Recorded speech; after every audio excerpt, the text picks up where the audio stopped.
é Gilberto Melo e esse é o nosso curso de Umbanda.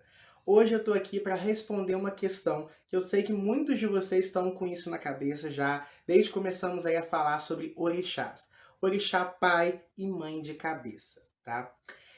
Isso é uma das coisas mais comuns. Todo mundo que entra para a religião ou que gosta de estudar sobre a Umbanda quer saber ou quer confirmar quem são os seus orixás de pai e mãe de cabeça, né?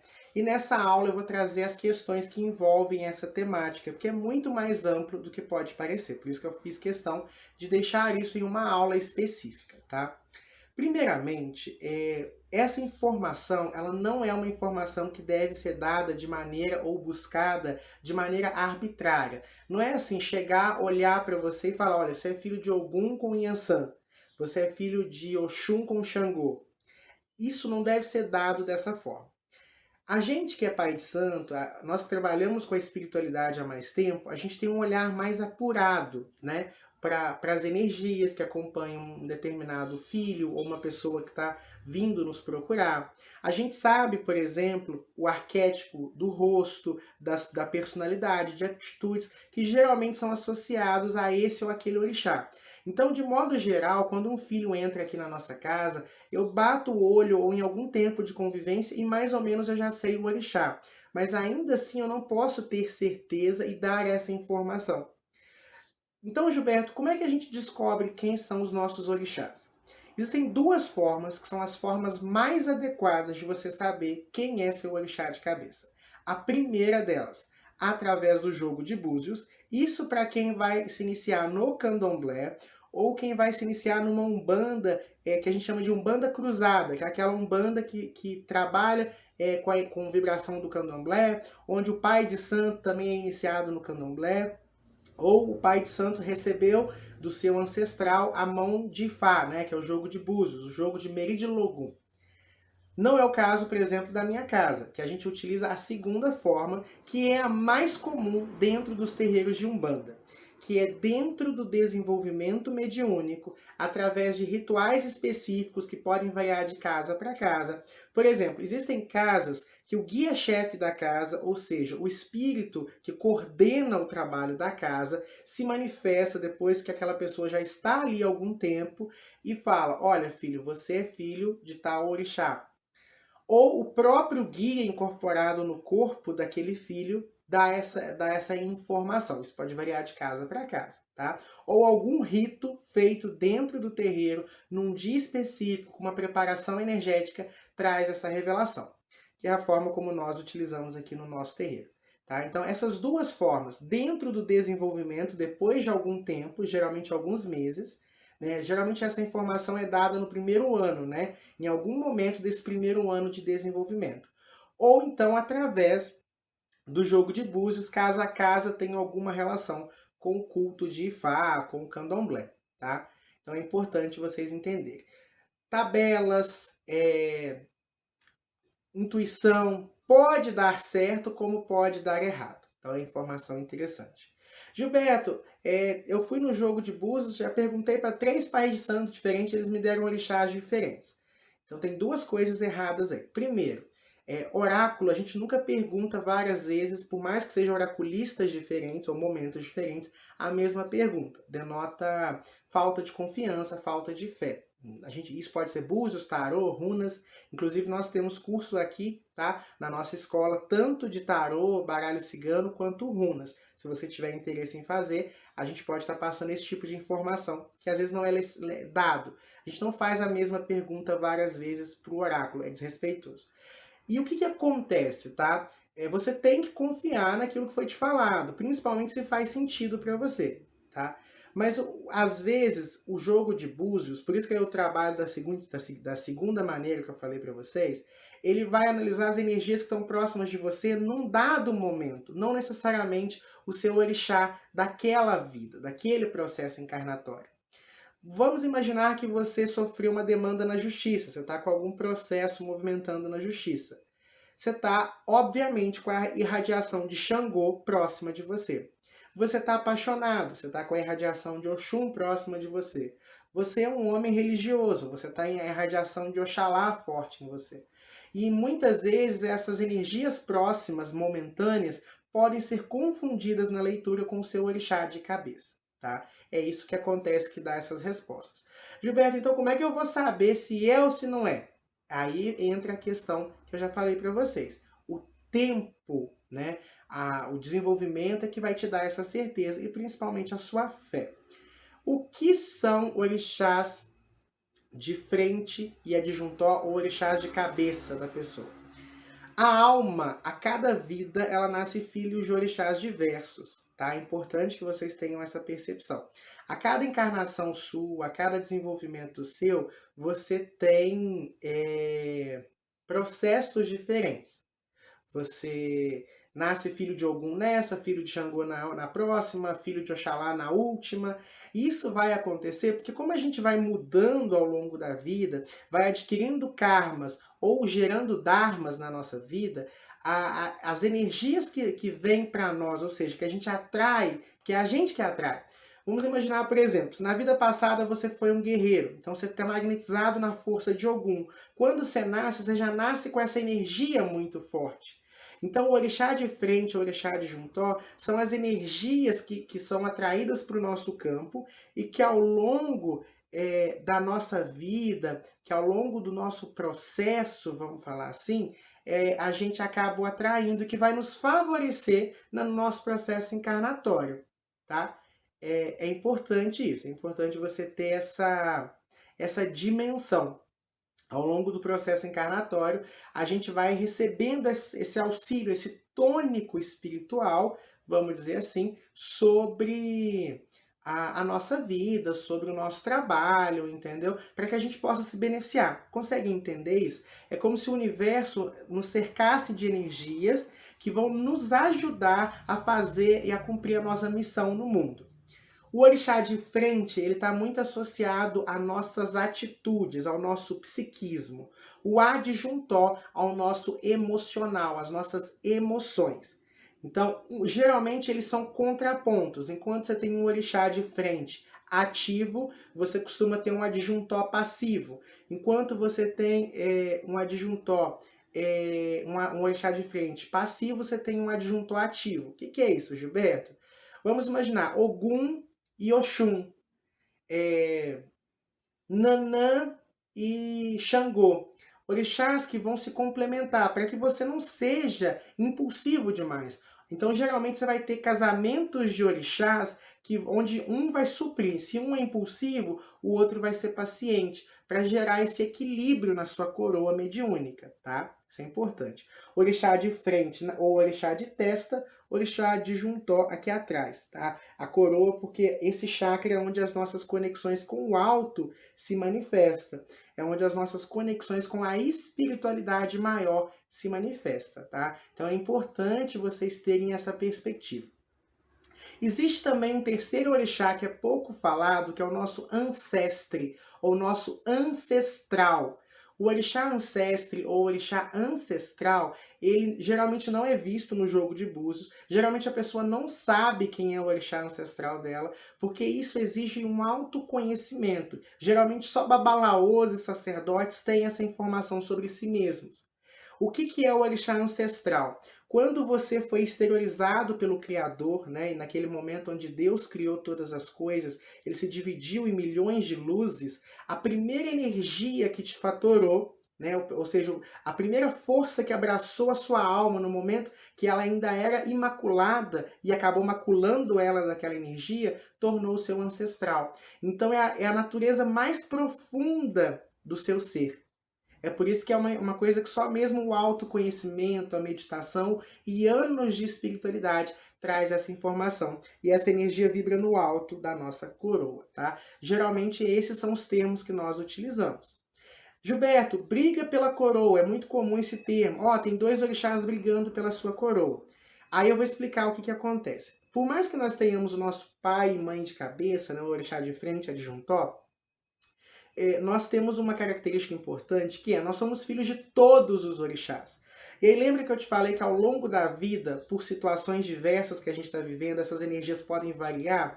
Então, quando a gente... não é que os dois orixás estão brigando pela sua coroa, é que as energias naturais suas estão conflitando com energias que você está vivendo. Por exemplo, você é filho de Oxum, mas está vivendo um momento onde Iemanjá está muito próximo. Então essas duas energias podem entrar em atrito em algum momento, mas não que elas estejam brigando por você.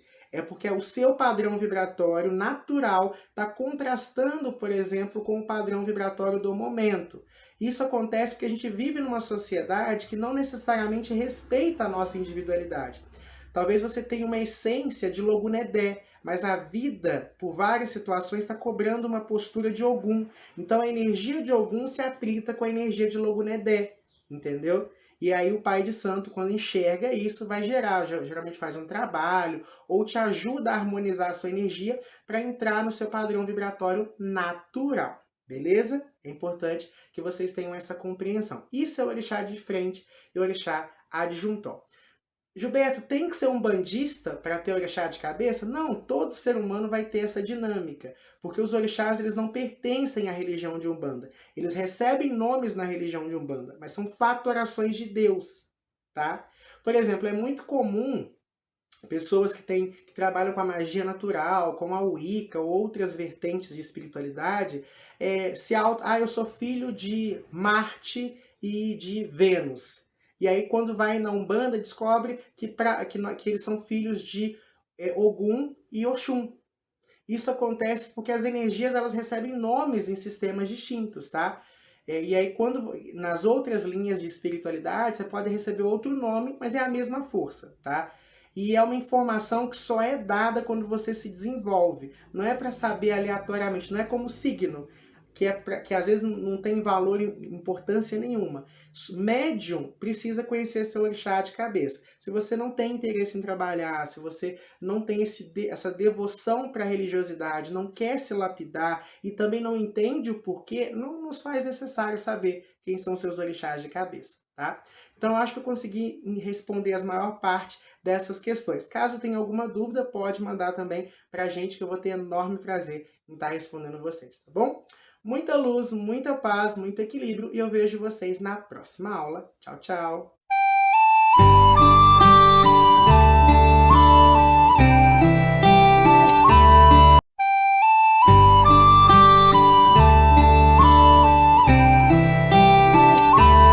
Fala galera, meu nome é Gilberto Melo e esse é o nosso curso Estudos de Umbanda. Hoje eu tô aqui para falar um pouquinho sobre Quizila dos Orixás, tá? O que são Quizilas dos Orixás, né? Primeiramente, é um assunto que talvez não seja tão comum de ser falado dentro da Umbanda. É algo mais recorrente ao Candomblé. A forma como a Umbanda e o Candomblé cultuam os orixás, elas podem variar um pouco, até porque a nossa percepção é diferente. No Candomblé, tem-se a ideia de que orixás são ancestrais divinizados, que seriam mais ou menos como santos católicos, ou seja, seres que demonstraram altíssima moral ou altíssima capacidade e se tornaram divinos, né? Então, em muitas lendas a gente percebe, por exemplo, o dia que Ogum se tornou orixá, o dia, né, que ele tocou o mistério do Criador através de alguma ação grandiosa.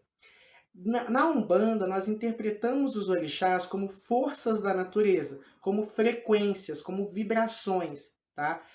Como se fossem manifestações do que Deus é. Então, Deus, no momento que ele se criou o mundo, ele criou a partir dos orixás, né? Ou seja, são manifestações dele, onde Deus seria a luz branca, por exemplo, e os orixás as cores do arco-íris, que é o desdobramento da luz branca. Então essa distinção ela é muito importante. Quizila é mais comum no candomblé, que seriam aquilo que o orixá não gosta. Por exemplo, quizila de Iansã, abóbora. Quizila de Xangô, a morte ou o cemitério. Quizila de Oxalá, o álcool. Né? Quizila de Exu, banana, e assim vai. De modo geral, essas associações. Nanã, metal, e entre outras coisas, tá? E geralmente o orixá tem mais de uma quizila, eu estou só exemplificando os mais comuns. Na Umbanda não se tem muito essa percepção, não. Então, por exemplo, não existe essa coisa de Xangô e Omolu não baterem, tá? São dois orixás que para nós são sagrados, tá? Então, como é que funciona isso, Gilberto? Quer dizer que na Umbanda a gente pode oferecer abóbora para Yansan? Não, a gente não vai oferecer abóbora para Yansan porque não é de bom tom com o aspecto tradição. Então, por uma questão de tradição, você não vai oferecer. Você não vai colocar uma faca no altar de Nanã, que a faca seria de Ogum, né? Então, assim, a gente não vai fazer por bom tom. Mas, por exemplo, você precisou cortar um objeto para Nanã. E aí você pode usar uma faca de metal, não tem problema. Nós não trabalhamos com essa questão. Gilberto, então de onde que vem essas ideias assim de que a Kizila? A Kizila nada mais é do que frequências que se atritam dentro daquele sistema. Nanã, da forma como ela é cultuada, né, no candomblé, cria uma Kizila com Ogum. E é muito comum e a gente vai perceber que não é de todo aleatório.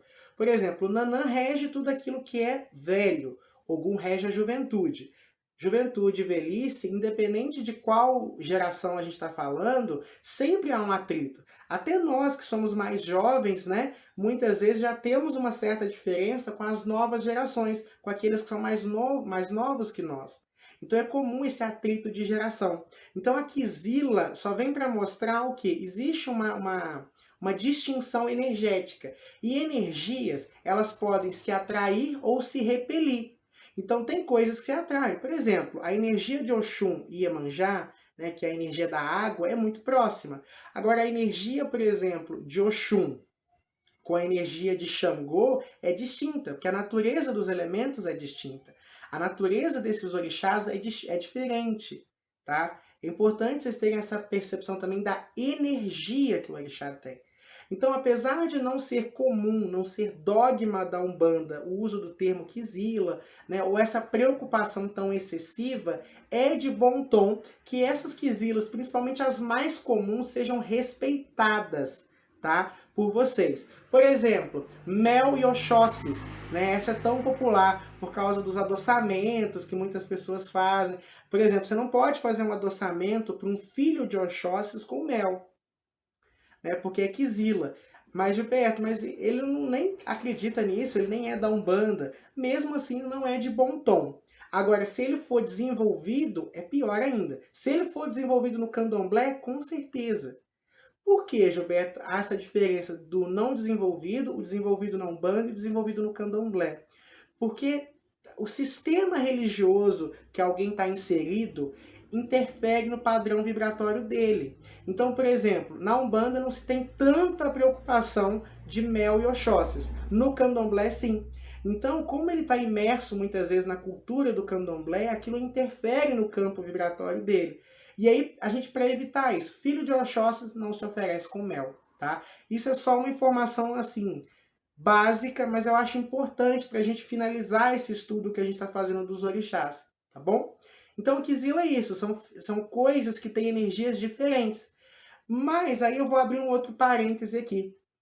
Existem as associações, né? Que seriam aqueles elementos que têm a mesma frequência, e aí você pode colocar perto.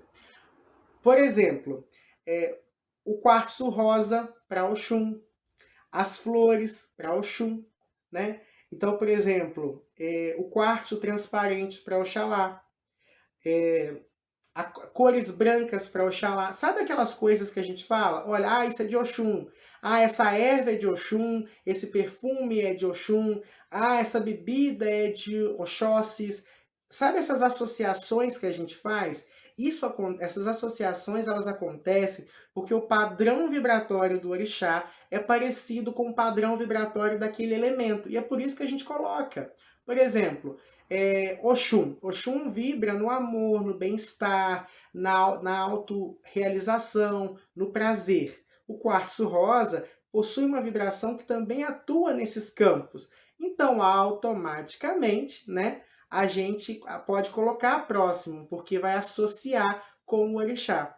Então, existe a Kizila, que é aquilo que a gente não coloca, porque é distoante do orixá, mas existe aquilo que é próximo do orixá. E aí vai ser cor, cristal, bebida, erva, fruta, oferenda. Né? Geralmente, quando a gente fala uma oferenda para um dado orixá, uma oferenda, né, o que é? Um conjunto de elementos que tem aquela energia. E é só por isso que aquela energia atinge o orixá. Porque o padrão vibratório é do orixá, entendeu? Quando você coloca um elemento, você vai fazer uma oferenda para um orixá e coloca outros elementos, a energia não chega até o orixá, porque não há conexão energética. Consegue entender? É como se você escrevesse uma carta e não colocasse o endereço certo. Nunca vai chegar lá. E o endereço aqui é o vibratório. Por quê? Existe uma lei universal chamada lei da atração, que diz que similar atrai similar. Então, só um elemento que tenha propriedades vibratórias similares ao Oxum consegue atrair a vibração de Oxum. Só um elemento que tenha propriedades de Xangô consegue atrair Xangô. E é isso que você faz, entendeu? Você toca a egrégora. Mas eu vou falar sobre isso em aulas mais avançadas para frente, tá? Por hora, eu só quero explicar o que são quizilas e aproveitar o gancho para falar o que são associações e como essas associações acontecem, beleza? Por hoje é só, espero que vocês tenham gostado dessa aula. Muita luz, muita paz, muito equilíbrio. E eu vejo vocês na próxima aula. Tchau, tchau.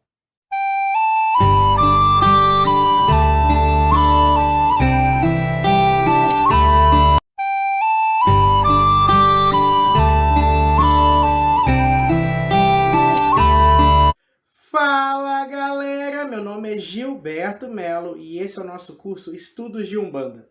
Hoje eu estou aqui para falar para vocês sobre qualidade dos orixás. O que seriam as qualidades dos orixás? Eu já falei ao longo das aulas, desse módulo 2 a respeito de orixás que são parecidos ou que seriam faces mais jovens ou mais velhas. Então, por exemplo, Oxanguian, Oxalá, Oxalufã, que seriam desdobramentos de Oxalá. A gente tem, por exemplo, Obaluayê, que seria o Omolu jovem, e Omolu. E ainda existe um terceiro orixá, que é Chapanã. Vocês podem encontrar, por exemplo, citações a Oxum Opará, por exemplo. Você pode falar, por exemplo, de Ossim, que é uma qualidade de Oxóssis. Eu já falei até que algumas pessoas tratam, por exemplo, Ossain como uma qualidade de Oxóssis. Mas, Gilberto, que desgrama é essa de qualidades? Qualidades seriam desdobramentos de frequência. A gente, mais uma vez, lembra vocês que orixás são forças da natureza. Orixás não são pessoas, tá? São vibrações, são frequências. E a frequência, ela pode oscilar. Ela vai oscilando até se tornar muito distinta. Lembra do yin e yang, que é o branco e o preto? Existe aquela zona cinza, que é o preto no branco, o branco no preto, que traz a ideia do movimento, das oscilações. É a mesma coisa. Cada orixá costuma ser associado a uma cor, não é? Vou pegar o verde, por exemplo. Geralmente a gente associa o verde a Oxóssis. Existe o verde claro, o verde escuro, o verde limão, o verde piscina, Então, assim, o verde neon. Eu acho que são cores, de verde. Você consegue falar, olha, é verde, mas você consegue entender que existe uma distinção, não é? Então, é isso que são qualidades, são desdobramentos, é o orixá com alguma característica diferente, com algum aspecto, uma nuance. Lembra das rádios? Você tem lá Rádio 91 e a Rádio 92. Por exemplo, 91 FM, 92 FM. Mas tem o 91,1, o 91,2, o 91,3. E aí, quanto mais próximo do 2, mais se parece com o 2. Então, por exemplo, nós temos uma qualidade de Ogum, que é chamado de Ogum Xoroquê. Ogum Xoroquê é uma mistura de Ogum com Exu. É um Ogum que se parece com Exu. Ou seja, a vibração dele lembra um pouco o tom de Exu, ou seja, ele está mais próximo de Exu. Entende? A ponto de, às vezes, ele nem se parecer com Ogum, mas ainda é Ogum. Esses desdobramentos nós chamamos de qualidades. No candomblé isso é muito comum, tá? Então você vai iniciar um filho para Iemanjá, você tem várias qualidades de Iemanjá, você vai ver qual que é a melhor ou qual que é a natural dele. E é interessante essa questão, apesar de não ser o meu local de fala, porque o Babalorixá, o Babalaô, a Ialorixá, com a visão espiritual dela, ela pode pegar a energia que melhor vai ajudar o filho, tá? Então, por exemplo, ela entende que a qualidade, por exemplo, é filho de Omolu. Mas a irradiação de Omolu está deixando ele muito duro, está trazendo muitas doenças, está fazendo a prosperidade minguar. Então ela pode, por exemplo, puxar a face de Obaluayê para frente daquela pessoa. E isso vai mudar todo o padrão vibratório, tá? Mas isso é um conhecimento que é dado aos babalorixás e às ialorixás. Não é foco dos nossos estudos. Mas um pai de santo tem essa capacidade, tá? De, com bom tom, é claro, com respeito e conhecimento, pegar, não mudar a natureza, porque a gente não consegue mudar o orixá de uma pessoa, mas a gente consegue buscar a melhor qualidade daquele orixá para a vida do filho. Na Umbanda, nós muitas vezes trabalhamos mais a síntese. O que é isso? Então, por exemplo, não vai ter lá o Baluayê e o Omolu. Vai ser uma coisa só, Omolu. Então, eu estou cultuando o Baluayê, Omolu e Chapanã dentro da figura de Omolu. É a mesma coisa assim, é verde, entendeu? Mas aí, quando eu olho com profundidade, a gente consegue ver a nuance. É onde, às vezes, o filho de Oxóssis A é diferente do filho de Oxóssis B. Porque um está numa qualidade de Oxóssis mais dominante e o outro está numa outra qualidade mais dominante, entendeu? Então, na Umbanda, a gente acaba tendo essa síntese. Por quê? Porque se você começar a perder muito nesses milindres, nessas pequenas coisas, você acaba perdendo o foco, que é a reforma íntima, que é o bem-estar, a prosperidade, a evolução e a caridade. Então, a Umbanda, às vezes, ela foca mais na praticidade, é um culto mais prático, tá? É só para vocês entenderem. Mas isso é que são qualidades, porque talvez vocês podem encontrar literaturas, textos, vídeos falando sobre nomes de Oxalá diferentes. Ah, Xangô Aganju, Xangô Agodô. E é importante que vocês entendam que nem todos os orixás, eles vieram para o Brasil. Então existem qualidades de orixás que nós nem conhecemos. Existem orixás que na África eram muito diferentes, aqui no Brasil são lidos como qualidades. Por exemplo, Aganju, que é o orixá do deserto, o orixá dos vulcões. No Brasil, ele é lido como uma qualidade de Xangô. Por exemplo, eu sou filho de Aganju. Só que na Umbanda eu sou lido como filho de Xangô, porque na Umbanda Aganju é uma qualidade de Xangô. Tá? Mas na África não, eram dois orixás diversos. Então há essa variância do culto também regional e tudo mais. Mas então só para vocês entenderem, as qualidades de um orixá são as mudanças vibratórias que é natural, tá? Tudo é diverso, a natureza, o cosmos, o universo do Criador, ele é muito amplo. Então a manifestação dos orixás é distinta. E aí é como se, vamos imaginar, vamos falar que o orixá é a cor. É como se você fosse filho do verde claro e o outro do verde escuro. Se eu olho de longe, tudo é verde, mas quando eu chego perto eu percebo que há uma distinção, tá? E aí tornam-se qualidades dos orixás, que vai dar humores diferentes, frequências diferentes para o filho. Tá? Na Umbanda também não é muito recorrente. Na Umbanda tem certos terreiros de Umbanda, por exemplo, que cultuam apenas 7 orixás. E aí todos os orixás vão ter que se adaptar a uma dessas linhas. Então, por exemplo, eu ensinei aqui ao longo do curso Oxóssis, Ossain, Logunedê. Seria o mesmo orixá, Oxóssis. Xangô, Obá e Ansan. Pode vir no mesmo, na mesma embalagem, vamos dizer assim. Ogum, deixa eu pensar um outro orixá, Oxanguian, ou Oxanguian, Oxalá, Oxalufã, Ifá, Urumilá, todos esses orixás vão vir juntos ali no mesmo pacote, como a cor branca, entendeu? Só para vocês entenderem. Isso é qualidade dos orixás. Então, pessoal, por hoje é só. Espero que vocês tenham gostado da nossa aula, né? Se tiver alguma dúvida, não deixe de mandar pra gente e eu vou ter enorme prazer em estar respondendo dentro das possibilidades. Muita luz, muita paz, muito equilíbrio e eu vejo vocês na próxima aula. Tchau, tchau!